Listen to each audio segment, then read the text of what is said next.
안녕하세요. 저는 딸아이를 키우고 있는 돌싱녀입니다. 저는 약 8년의 결혼 생활을 정리하고 이혼을 하게 되었는데요.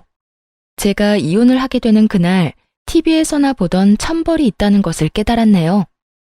모두들 제 이야기가 궁금하실 텐데 지겨운 서로는 이만하기로 하고 바로 시작해 보겠습니다. 재미나게 들어주세요. 저와 남편은 결혼 7년 차를 맞이하고 있던 부부였어요.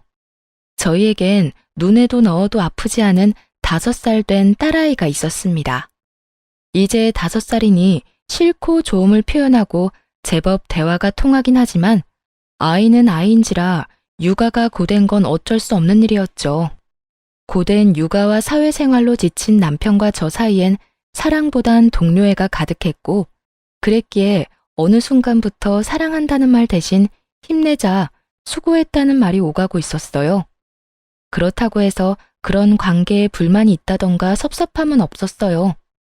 죽고 못 살아 결혼까지 했다고 한들 언제까지나 사랑만으로 살 수도 없는 노릇이고 남편과 제 사이에 사랑이 지고 피어난 동료애는 사랑이 밑바탕 되었기에 가능한 것이라 생각했기 때문이었어요.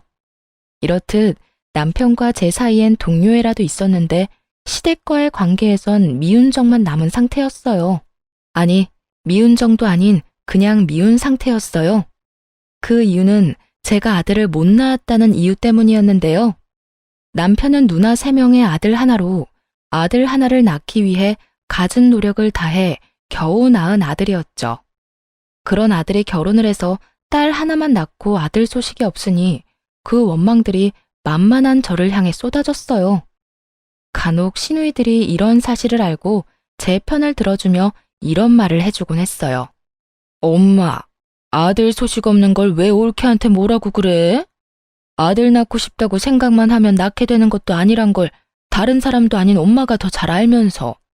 그러고 이세 문제는 쟤들이 알아서 할 문제지 엄마가 나서서 이래라 저래라 할 문제가 아니라고. 그러니까 제발 올케 좀 그만 괴롭혀요.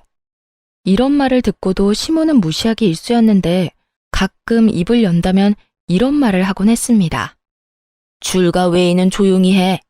이건 우리 집안 문제니까 넌 네 시댁 일이나 신경 쓰라고. 이렇듯 출가 외인이라 줄을 그어버리는 시모를 보며 시누이들은 혀를 내두르며 한숨을 쉬었고 저의 편을 더 들어주려고 했지만 시누이들도 시누이 가정이 있으니 단단한 방패막이 되어주기란 힘든 것이 현실이었어요.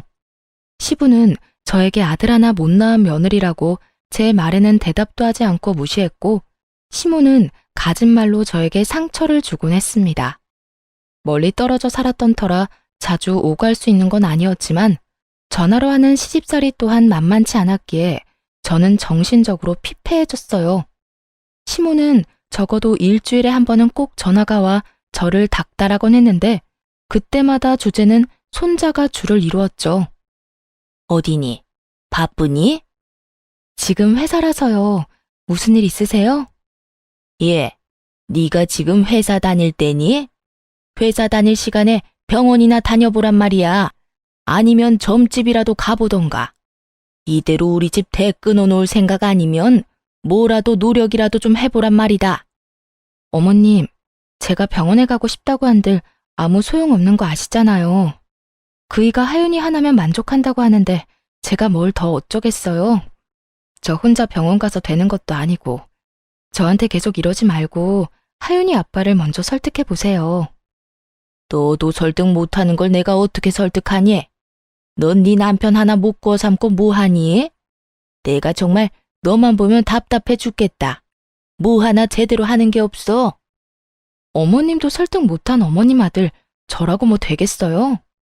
어머님 아버님 마음 모르는 건 아닌데 사실 저희는 하윤이 하나로 만족해요. 요즘 같은 세상에 아들, 딸이 뭐가 중요하다고 매번 이러세요. 그러지 말고 이제 포기해 주세요. 정 포기가 안 되면 어머님 아들 먼저 설득하시던가요. 이것 봐. 내가 이럴 줄 알았다니까. 네가 딸 하나 낳고 그걸로 만족한다 생각하고 있는데 아들이 생기겠어? 빌고 또 빌어도 가지기 힘든 게 아들이야. 그러니까 그런 생각은 하지도 말고 뭐든 노력해보란 말이야. 너 아들 못 낳으면 다신 이 집에 발걸음도 못하게 할 테니 그런 줄 알아. 오지 말라고 하면 누가 겁이라도 먹는 줄 알았는지 으스대며 말하는 꼴을 보니 참 코웃음이 다 나오더라고요. 그렇게 해주시면 저도 감사하죠. 어머님이 먼저 그렇게 말씀하셨어요. 아들 못 낳으면 시댁에 올 필요도 없다고. 시모의 으스대는 꼴에 마음의 소리가 나버렸고, 시모는 제가 그것만은 절대로 안 된다고 빌기라도 할 줄 알았는지 도리어 고맙다고 하는 제 말에 당황한 듯 말까지 더듬으며 되묻더라고요. 뭐야? 그렇잖아요. 아버님은 제가 무슨 말을 해도 들은 척도 안 하시고, 어머님은 제가 갈 때마다 말로 상처 주는데 저라고 뭐 가고 싶어서 간 시댁이었겠어요? 도리는 다 하고자 해서 갔던 거 아닐까요? 그런데 어머님이 이렇게 친절도 하시게 오지 말라고 하시니 앞으로 아들 낳지 못하면 가지 않도록 하겠습니다. 그러면 들어가세요. 귓등으로 듣는 것도 하루 이틀이지 어느 순간부턴 저도 제 할 말은 하며 살게 되었고, 시모는 그때마다 파르르 하며 화를 냈지만 그 순간뿐 다시 연락이 오곤 했어요. 하루가 멀다고 어느 날은 임신 종용, 하루는 옆집 개가 출산을 했는데 순혼만 낳았다. 이런 말을 듣고 있노라면 정말 정신병에 걸릴 것만 같더군요. 이런 모든 것들이 너무 힘들어 남편에게 하소연이라도 하고 있으면 언제나 결론은 남편이 시모에게 다시 이야기한다는 말이었어요. 여보, 오늘 또 어머님 전화 오셨어. 글쎄 오늘은 아들 못 낳을 거면 시댁에 오지도 말라고 하시더라. 그래서 안 간다고 하고 끊어버렸어. 끊고 나서도 내가 왜 이런 말을 듣고 있어야 하나 싶더라니까. 한두 번도 아니고 그냥 그러려니 해. 그렇게 매번 스트레스 받아 하면 당신만 힘들어. 정 안 되면 나한테 전화하라고 말하라고 해. 사실대로 말하면 되지. 당신은 둘째 가지려고 하는데 내가 싫어한다고. 내가 그 말을 안 했을까 봐서? 다 했어. 그런데도 어머님은 오로지 나만 잡으니까 문제지. 아니, 어머님도 아들 못 낳아서 그 시집살이를 당했다면서 어떻게 나한테 그렇게까지 하실 수가 있지? 아마 엄마는 본인 당한 거에 비하면 이건 아무것도 아니라고 생각하고 있을걸? 하여튼 너무 마음에 담아두지 말고 한 귀로 듣고 한 귀로 흘려. 나도 엄마한테 다시 말할 테니까. 그런데 여보, 진짜 우리 둘째 가지는 건 싫은 거야? 둘째도 딸이면 어쩔래? 나는 좋지만 당신은 더 힘들지 않겠어? 그리고 애 하나 키우는데 돈이 얼마나 드는데 쉽게 내릴 결정은 아니지. 아무리 아들 낳으면 아버지가 크게 한몫 주신다고 해도 그건 정말 아들 낳았을 때 일이고, 난 지금 우리 딸만 해도 만족해. 그래, 나도 우리 딸만으로도 충분히 행복한데 워낙 스트레스 받으니까 이야기해봤어. 그래, 나도 엄마한테 다시 이야기할게. 늘 결론은 같았고 남편이 시모에게 다시 말한다고 한들 달라지는 점은 없었어요. 하지만 대화를 나누며 싸우는 것도 아니었고 그런 대화 와중에 감정이 상하는 것도 아니었기에 시댁과의 감정은 좋지 않다고 해도 남편과의 관계는 끈끈하다고 믿어 의심치 않고 있었죠. 이런 남편이 어느 순간부터 점점 변해가고 있다는 생각이 들기 시작하더군요. 당시 딸은 어린이집을 다니고 있었는데 아침엔 출근길에 제가 등원을, 오후엔 남편이 퇴근길에 하원을 해주고 있었어요. 그런데 아이를 데리러 갈 시간이 지났는데 남편이 전화도 받지 않고 오지도 않는다는 연락이 심심치 않게 오더라고요. 여보, 어디야? 아직 회사야? 지금 가고 있어. 지금? 이렇게 늦을 것 같으면 선생님한테 연락을 해줘야지. 정 안 되면 나한테라도 연락했으면 내가 일찍 마치고 갔을 거 아냐. 요즘 따라 왜 이래? 혹시 회사에 일찍 나온다고 말하기 곤란한 상황인 거야? 일 처리하다 보면 이런 일 저런 일 다 생기는 거 당신도 알잖아. 나도 시간 내에 어떻게 해서 끝내보려고 정신없이 일하다가 연락 못한 거라고. 나라고 안 하고 싶어서 안 한 게 아니란 말이야. 하여튼 앞으로는 안 될 것 같으면 미리 연락할 테니까 잔소리 좀 그만해. 잔소리하는 게 아니라 그런 상황이면 내가 하윤이 데리러 가면 되니까 미리 말해달라고 하는 거야. 사람 말을 왜 그런 식으로 예민하게 받아들이는 거야? 그렇지 않아도 정신없는데 당신까지 전화로 이러니까 그렇지. 지금 어린이집 앞이니까 끊어. 집에서 이야기하자고. 나리선 목소리에 짜증 가득한 말투. 남편이 예민한 상태라고 생각하긴 했지만 바쁜 시즌이기도 했고 아이 때문에 다른 사람보다 일찍 퇴근해야 하니 나름대로 예민해질 수밖에 없는 사정이 있겠거니 했어요. 거기에다 저 역시 회사 일로 정신이 없어 그냥 그러려니 하고 남편의 말을 믿고 넘긴 것이었죠. 그렇게 예민해진 남편의 눈치를 살피던 어느 날이었어요. 시모가 아무런 말도 없이 집으로 찾아왔더라고요. 때마침 주말이었던 터라 집에 있을 거라 확신하고 아침 7시부터 불시에 들이닥친 것이었어요. 어머님, 이 시간에 연락도 없이 무슨 일이세요? 아침부터 어디 갈 일은 없을 테니 연락도 없이 왔지. 하윤이는 일어나 있을 테고 우리 아들은 자니? 아, 네. 하윤이 아빠는 어제 늦게 들어와서 아직 자고 있고 하윤이는 아까 일어나서 놀고 있어요. 하윤이 아빠 깨울까요? 됐다, 돌아. 피곤한 사람 깨우긴 왜 깨워? 아이고, 일단 이거부터 받아봐라. 무거워서 팔 떨어지겠어. 시모는 끙끙거리며 저에게 박스를 건넸고 받아서 들었더니 한약이더라고요. 어머님, 이게 무슨 약이에요? 무슨 약이긴 네 약이지. 임신 잘 되는 약이야. 용하다는 데서 지어왔는데 그 약 먹고 아들 낳은 사람이 한두 사람이 아니다더라. 이거 먹기만 하면 아들은 무조건 낳는다고 하니 빼놓지 말고 먹기나 해. 내가 큰맘 먹고 큰돈 주고 사온 거니까. 세상에 그런 약이 도대체 어디 있냐고 말하고 싶은 걸 얼마나 참았나 모릅니다. 하고 싶은 말을 곧이곧대로 다 했다간 괜한 말만 길어질 것이 뻔했기에 그냥 참기로 한 것이었죠. 시모는 한약을 제게 건네고 딸이 있는 거실로 가며 아침을 차리라고 했고 전 일단 밥부터 먹이고 보내자 싶었어요. 그렇게 주방에서 상을 차리는데 거실에서 시모의 말소리가 들린다 싶더니 딸의 우는 소리가 들려오더라고요. 네가 그냥 나올 게 아니라 뭐라도 하나 달고 나왔으면 내가 이 고생은 안 해도 될 텐데. 넌 도대체 엄마 뱃속에서 뭐 했니? 남들 다 달고 나오는 거 하나 안 달고 나오고. 어휴, 꼴 보기 싫으니까 방에 가서 놀아. 시모가 딸을 마땅치 않아 한다는 건 익히 알고 있긴 했지만 직접적으로 딸에게 저딴 말이나 한다거나 저런 행동을 한 적이 없었기에 딸만큼 저 역시 놀랐어요. 이럴 줄 알았다면 한 공간에 두 사람을 두는 일도 없었을 텐데 설마 저딴 말을 아이에게 할 거란 생각도 못했던 것이었죠. 시모는 딸에게 삿대질하며 방으로 들어가라고 고함을 지르고 있었고 딸은 시모의 모습에 놀라 울고 있더군요.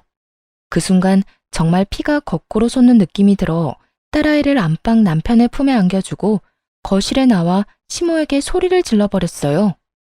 지금 뭐 하는 짓이세요? 왜 애꿎은 하윤이한테 이러세요? 내가 뭘 어떻게 했다고 그러니?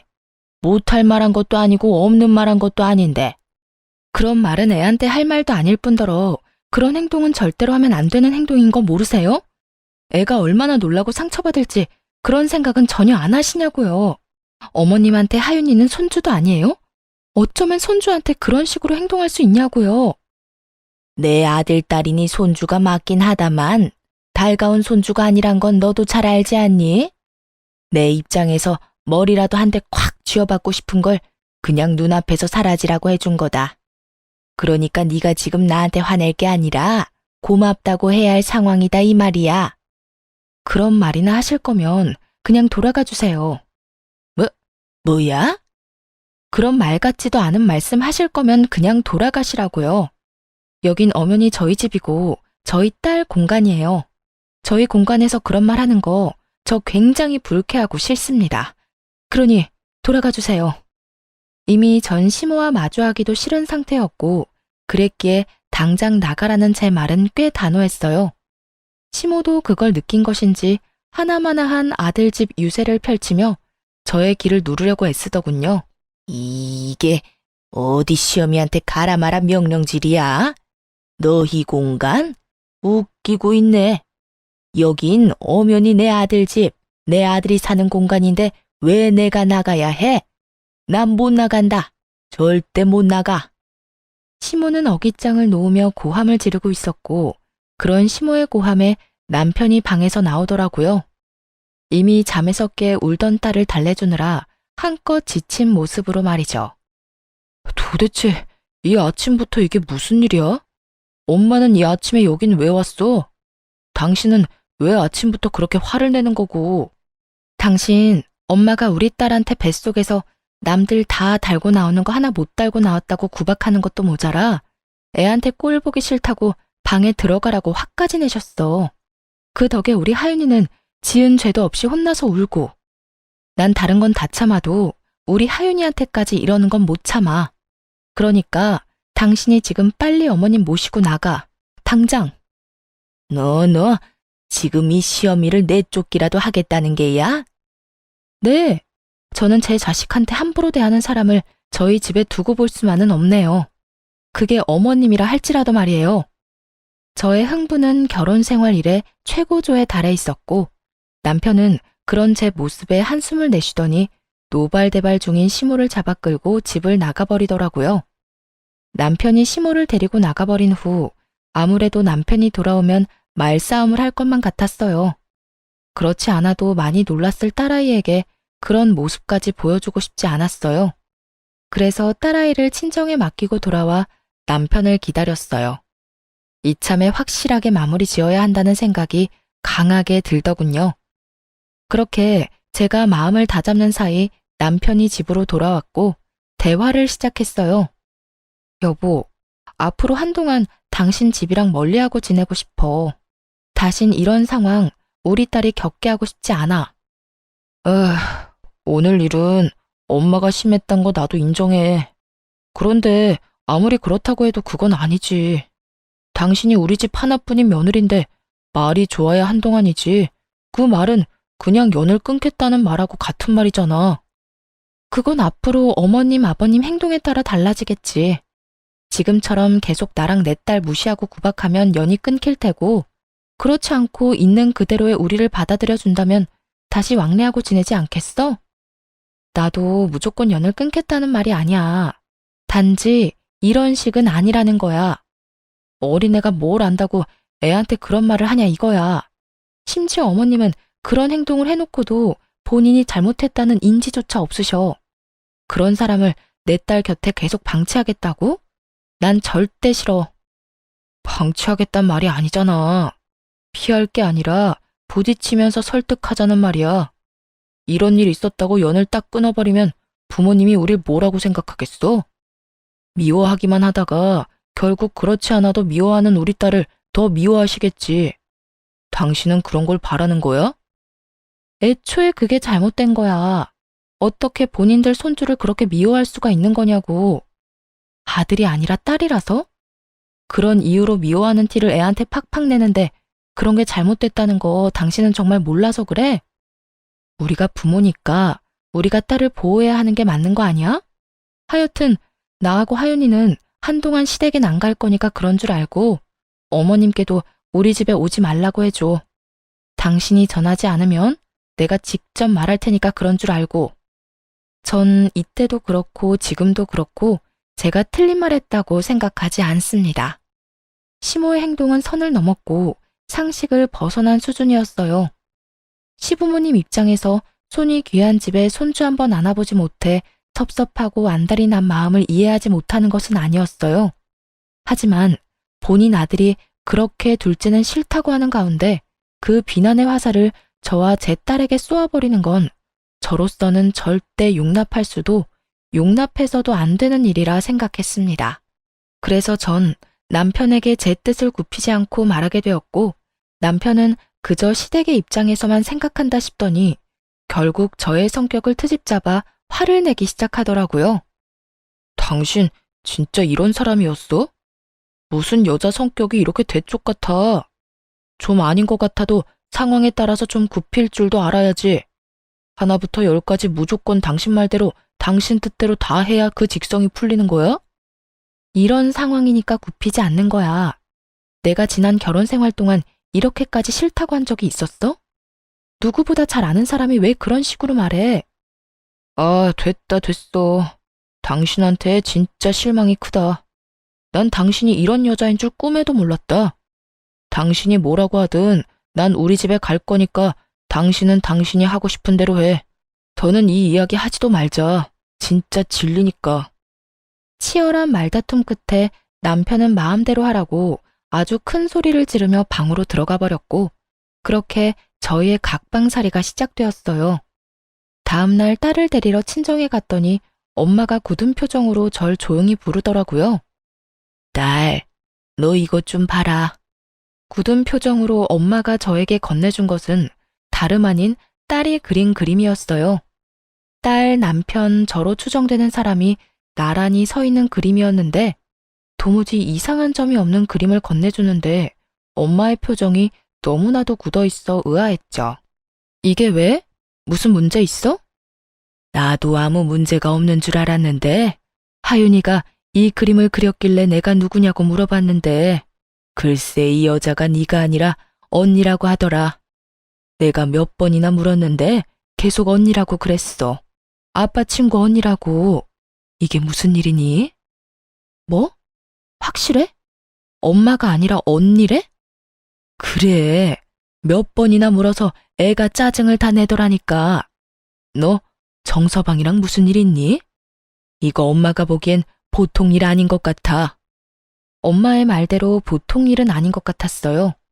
물론 아이의 말을 100% 신뢰할 수 있는 건 아니었지만 같은 말을 반복해서 한다는 건 그만한 이유가 있기 때문이었죠. 결국 전 남편을 믿기 위해 남편에게 사람을 붙이게 되었습니다. 이렇게 오해만 쌓여나가다간 우리 부부 사이에 모르긴 몰라도 큰일이 벌어질 것이 뻔했기 때문이었죠. 흥신소의 연락을 기다리면서도 얼마나 바라고 또 바랐는지 모릅니다. 제발 딸의 착각이기를, 제발 제 결혼 생활의 종지부를 이런 식으로 찍게 하지 말아달라고 말이죠. 하지만 저의 이런 바람과는 달리 흥신소에서 전해온 소식은 제 결혼 생활의 끝을 알리고 있었고, 제가 모르고 있던 현실은 정말 충격 그 자체였습니다. 안녕하세요, 사모님. 조사해본 결과 남편분은 외도를 저지르고 있는 것이 맞았습니다. 상대는 남편분이 다니고 있는 회사 근처 카페에서 일하는 알바생으로 나이는 25살이더라고요. 접근은 먼저 남편분이 했고요. 상간녀 역시 남편분이 유부남인 거 다 알고 있더라고요. 25살 어린 나이에 남편분을 정말 사랑해서 만나는 것 같지는 않고 아마 남편분이 어느 정도 가진 것이 있다는 사실을 알고 관계를 유지하고 있는 듯 했어요. 상간녀 집안은 더 조사해봐야 알겠지만 그렇게 부유한 집안은 아닌 듯 하고요. 일단 여기까지고요. 더 알아내는 대로 연락드리겠습니다. 우연찮게도 상간녀의 나이는 25살이라고 하더라고요. 남편을 처음 만났을 때 제 나이가 25살이었는데 참 많은 생각이 오가더군요. 들어보니 남편이 이때껏 딸 어린이집에 갑자기 늦기 시작한 건 전부 상간녀 때문이었는데 상간녀의 아르바이트가 끝나고 상간녀와 함께 딸을 데리고 간 것이었어요. 상간녀의 아르바이트 시간을 비교해보니 계산이 되더군요. 딸과 함께 남편과 상간녀가 찍힌 사진을 보는데 정말 치가 떨렸어요. 외도를 저지른 것도 치가 떨리는데 그 더러운 현장에 딸도 함께 데리고 있었다는 사실이 저를 더욱 화나게 했어요. 그 모진 순간들에도 저는 남편을 정말 믿었는데 그랬기에 지금까지 버틸 수 있었던 것이었는데 처음 안 순간부터 해서 지금까지 함께한 세월이 얼만데 어떻게 그런 우리의 시간을 이런 식으로 마무리하게 만드나 싶더군요. 남편에 대한 배신감은 생각보다도 컸고 외도 사진들을 보며 얼마나 울고 또 울었나 몰라요. 연애 시절 저를 향하던 남편의 미소를 사진에서 보는 순간 전 아이를 위해서라도 이혼을 해야만 한다는 생각이 들더군요. 더는 남편에겐 저와 딸이 있는 가정은 필요 없어 보였으니까요. 그렇게 전 친정 부모님께 모든 사실을 털어놓고 딸을 부탁드리고 이혼 준비를 시작했어요. 증거가 명확한 덕분에 이혼 준비는 수월하게 진행되었고 마무리가 될 무렵 상간녀를 찾아갔습니다. 어떤 여자인지 직접 보고 싶었거든요. 상간녀가 일하는 가게에 들어서는 순간 저를 알아본 상간녀의 표정이 순식간에 굳더군요. 저는 주문도 하지 않은 채 테이블로 가서 앉았고, 그런 제 테이블로 상간녀가 물을 가지고 와 맞은편에 앉더라고요. 무릎을 꿇고 비는 건 아니더라도 최소한 죄 지은 얼굴이라도 할 줄 알았는데 예상과는 달리 상간녀는 당당하게 저에게 이런 말을 했어요. 남의 직장까지 왜 찾으러 온 거예요? 저한테 무슨 할 말이 있다고. 정말 뻔뻔하기가 하늘을 찌르지 않나요? 상간녀는 귀찮아 죽겠다는 표정으로 저에게 이런 말을 했고, 전 그런 상간녀를 쏘아보며 이렇게 말해주었어요. 몰라서 물어? 도대체 얼마나 뻔뻔한 인간이길래 유부남이나 만나고 돌아다니나 싶어 그 면상이나 보러 왔는데 생각보다 더 뻔뻔하네. 나 방금 깜짝 놀랐잖아. 너무 당당해서 내가 상간녀라도 된 줄 알았어. 제가 당당하지 못할 이유가 없잖아요. 말이야 바른 말이라고 남편 관리 못한 사람이 잘못이지 제가 무슨 잘못이 있겠어요? 전 그저 제가 좋아 죽겠다는 오빠 마음 받아준 거밖에 없다고요. 아, 그러니까 넌 유부남이든 말든 널 좋아 죽겠다고 하니 불륜을 저지른 것뿐이라는 거네? 사랑은 죄가 아니다. 이런 말을 하고 싶은 거네? 그렇죠. 오빠가 그러는데 어머님이랑 아버님이 손주 기다린다고 하더라고요. 만약 제가 아들 하나 낳아주기만 하면 그쪽 같은 여자랑은 당장 이혼한다고 하기도 했고요. 나이도 어리겠다, 자궁도 건강하겠다.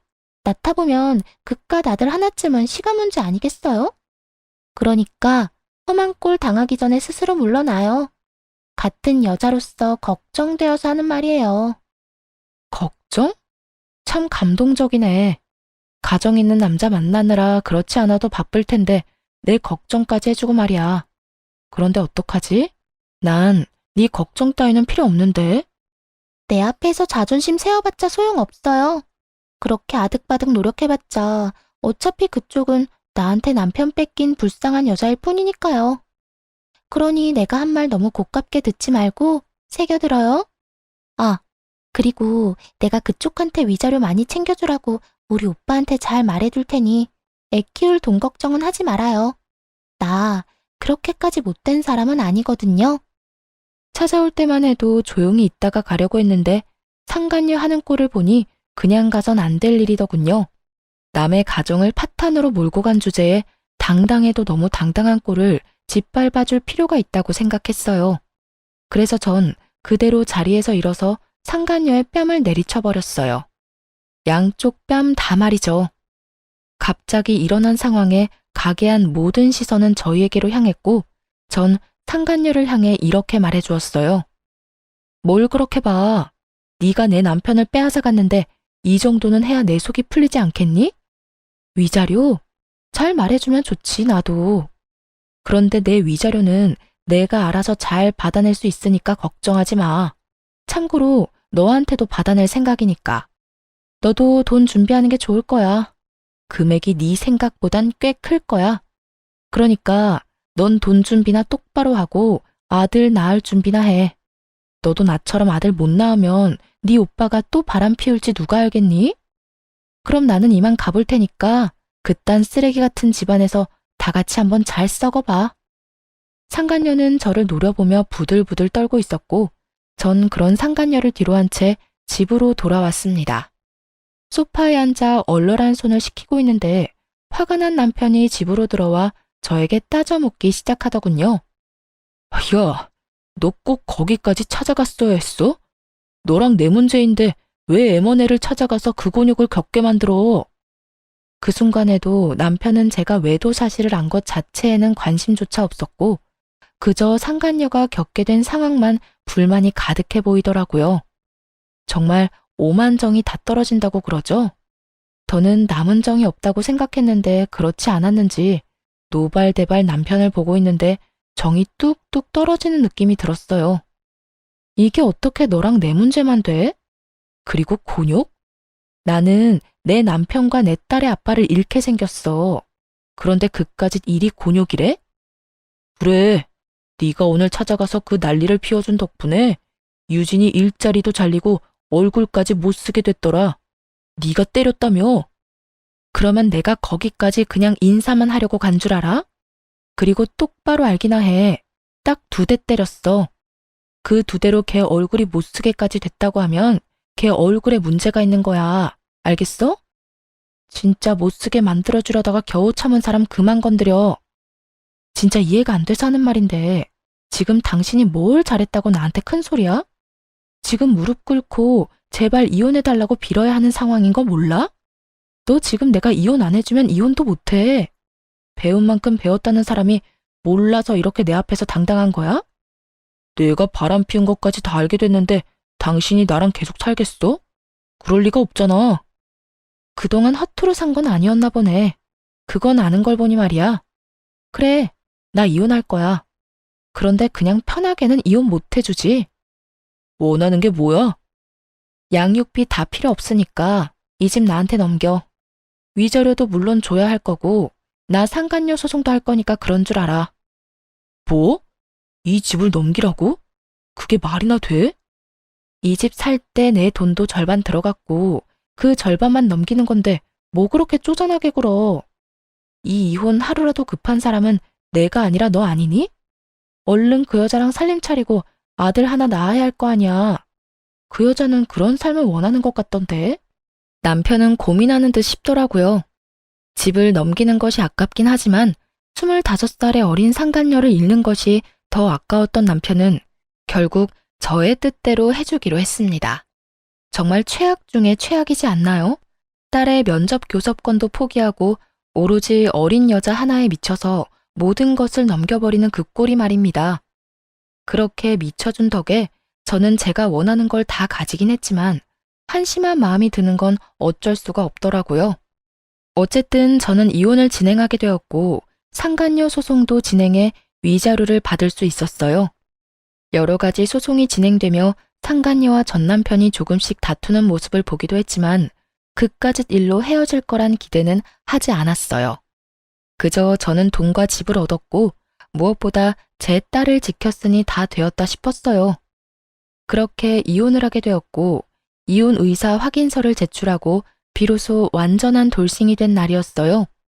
그간 연락 한 통 없던 전 시모에게서 전화가 오더라고요. 이혼 소식을 들었나 싶기도 했고 도대체 무슨 말을 할까 싶어 전화를 받았어요. 심한 말을 한다면 그동안 참았던 말들을 좀 해주고 싶기도 했으니까요. 그런 생각을 하며 받은 전화인데 시모는 전혀 예상치 못한 말을 하더라고요. 너 지금 어디니? 왜 병원엔 코빼기도 보이지 않는 거야? 병원이요? 무슨 병원이요? 너 어디 아프니?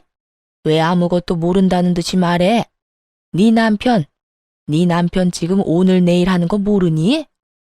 네? 그게 무슨 말이세요? 제 남편이 왜 오늘 내일 해요? 병원에 있다뇨?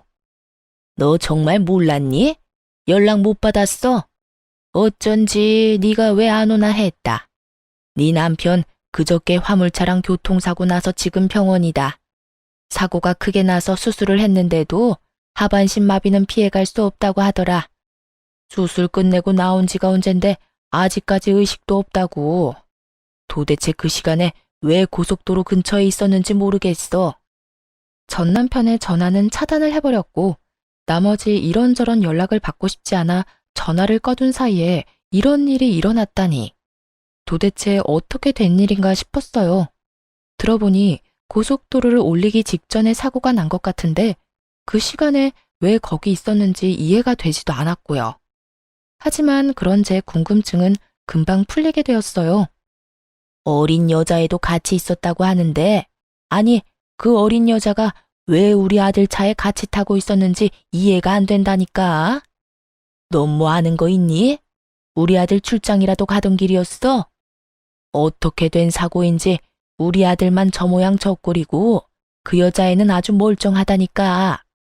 겉모습은 타박상밖에 없는데 뇌를 다친 건지 입은 꼭 다물고 있어서 내가 답답해 죽겠다.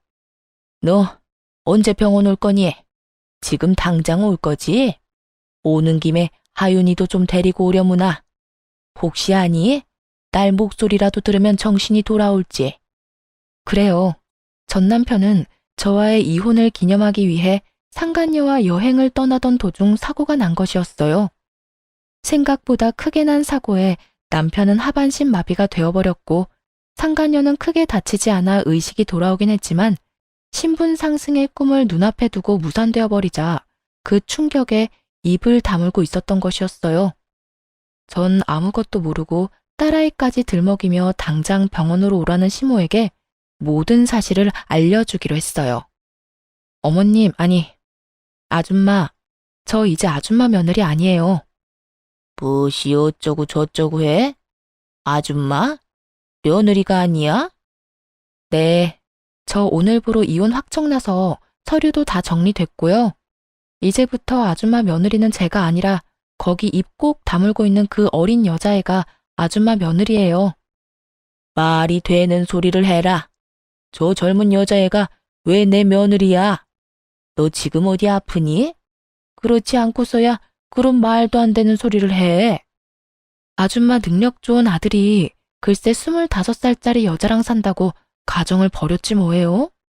그러니 제가 아니라 그 망연자실에서 아무 말도 안 하고 있는 그 여자애가 아줌마 며느리 아니겠어요? 이제 전 엄연한 남이니까 남한테 전화해서 엄한 소리 하지 말고 예비 며느리한테나 가보세요. 저는 전화를 끊어버렸고 바로 전화기를 다시 꺼버렸어요. 이렇게 좋은 날 더는 방해받고 싶지 않았으니까요. 그렇게 집으로 돌아와 생각을 정리하는데 아무리 생각해도 하늘이 저를 대신해 전 남편에게 복수를 해줬다는 생각이 들더라고요. 그렇지 않고서야 하필 이런 타이밍에 이런 소식을 들을 순 없었을 테니까요. 이런저런 생각으로 만감이 교차하던 그때 전시모가 득달같이 집으로 찾아왔더라고요. 잔뜩 화가 난 채로 저를 남편 버린 여자로 몰아세우기 시작하는데 막장 드라마 작가가 따로 없더군요. 너, 네 남편 불구됐다고 이렇게 버리는 거 아니다. 너 그런 식으로 살면 하늘에서 가만둘지 아니? 모르긴 몰라도 너도 살아가는 내내 순탄하지 않을 게야. 이 나쁜 것, 어떻게 그런 말도 안 되는 거짓말을 하는 것도 모자라 남편은 다 죽어가는데 자기 혼자 이러고 쉬고 있어? 아줌마, 이거 잘 보세요. 내 말이 거짓말인가 아닌가. 두 눈으로 똑똑히 보고 그딴 말도 안 되는 말 계속 하라고요. 저는 혼자 소설을 써대고 있는 전시모에게 외도 증거들을 보여주었습니다. 한참을 놀란 눈을 하고 증거들을 보던 전시모는 전 남편이 딸까지 데리고 상간녀를 만난 모습에 많이 놀란 듯 억소리까지 내더군요. 그랬겠죠. 전 남편이 딸이라면 죽고 못 사는 모습이 기억날 텐데 지금 본인의 손에 들린 사진은 다른 진실을 말해주고 있었으니까요. 이제 알겠죠? 제가 먼저 배신한 게 아니에요. 아줌마 아들이 먼저 외도를 저질렀고 그것도 모자라 그 여자 때문에 가정까지 버렸다고요.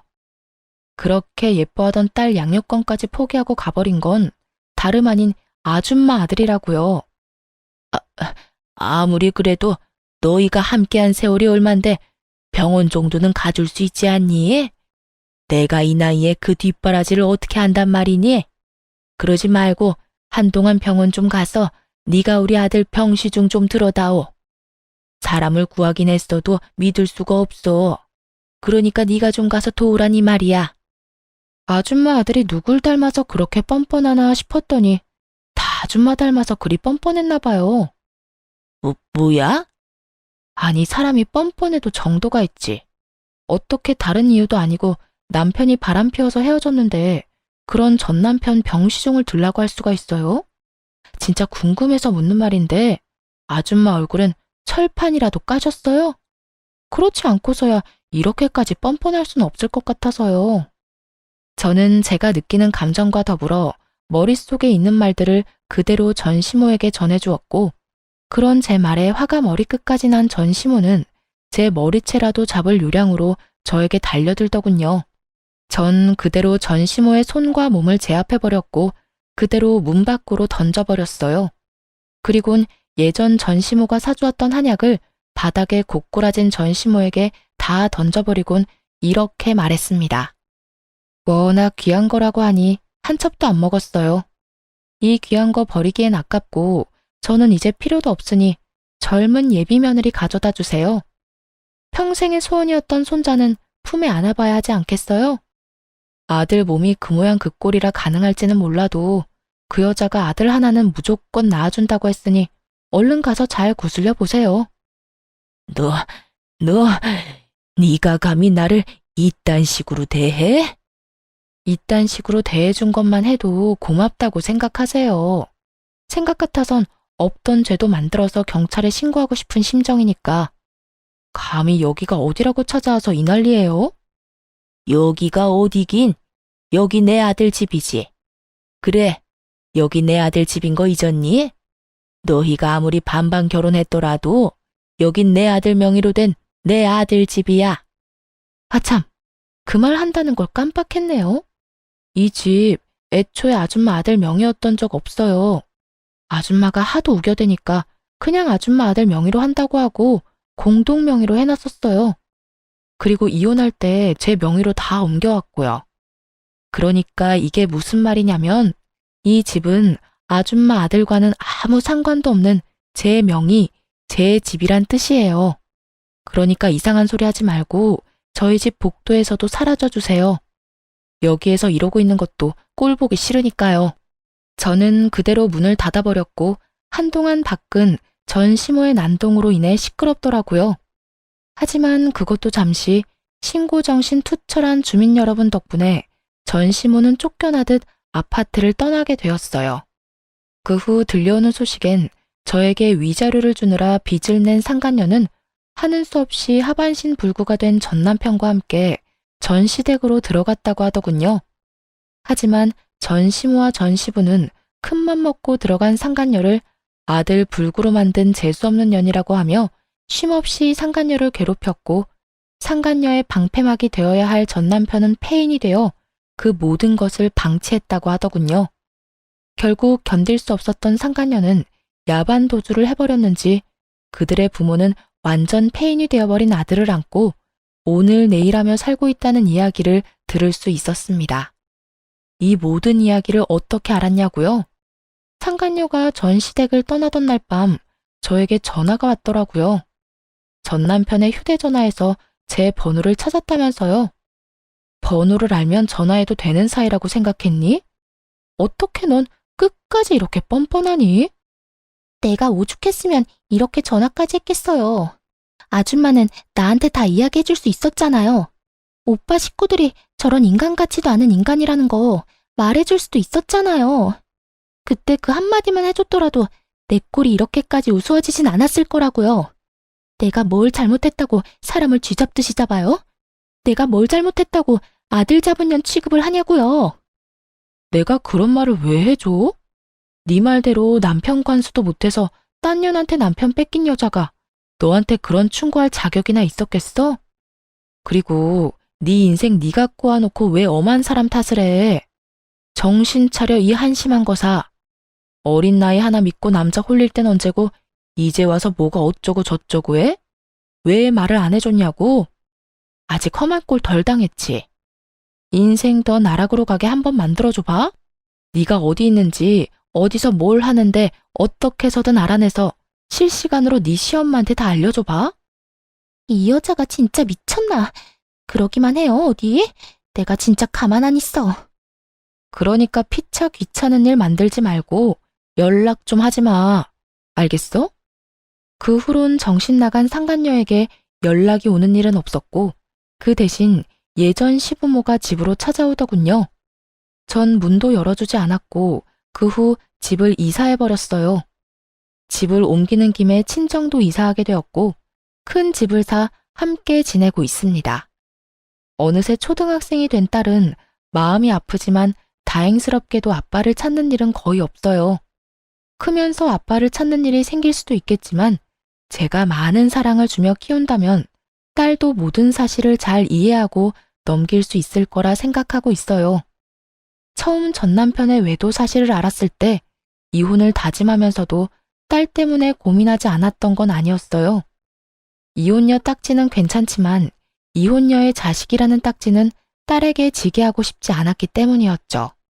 하지만 그런 걱정과 그런 우려가 무색하기도 딸은 밝고 건강하게 자라고 있고 이혼에 대해서도 천천히 조금씩 잘 받아들이는 것 같아 여러모로 다행스러운 요즘이네요.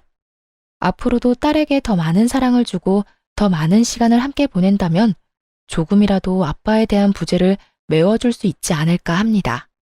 이로써 저의 사연도 끝이 났습니다. 함께 해주신 모든 분 감사합니다. 다들 건강하세요.